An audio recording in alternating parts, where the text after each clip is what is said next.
tatagal. Lagyan mo yaw si Modi sa karunong ng Al-Quran mo festisahol.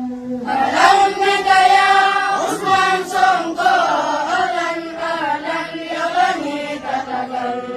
Hanggang nangyay bulay Allah pale Senegal dananak suyure uganadal. Alam na kaya Usman Sonko, alan yalani tatagal. Islam danabek manubang yidibe daray Al-Quran fitna dootu badal.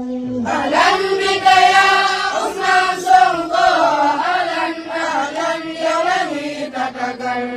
Xeex ngir saw askan jëm kanam Yàlla moo lay gunge ci yoon wi nga jël.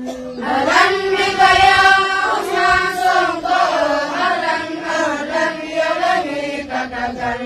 Ma doon jàmbaar tax ñu lay yaakaar Yàlla moo lay aar na sa xel gën a dal. Alam na kaya Usman Sonko, alan yalani tatagal. nañ ñun waa Médina Asta dëkkub xam-xam atub sellal. Alam na kaya Usman Sonko, alan yalani tatagal.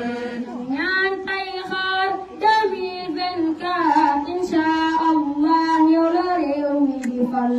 Alam na kaya Usman Sonko, alan yalani tatagal. ñaan tay xaar 2024 insha Allah yow la réew mi di fal. Ñaan day xaar 2024 insha Allah yow la réew mi di fal. ahlan bika ya Usman Sonko ahlan yow la ñuy tatagal. Alam bika ya Usman Sonko, alan yow la ñuy tatagal. nañ bég nañ ci gisee ak yow marhaban na la Yàlla bégal. Alam bég nañ ci gisee ak yow marhaban na la Yàlla bégal. marhaban na la Yàlla bégal. Marhaban na la Yàlla bégal.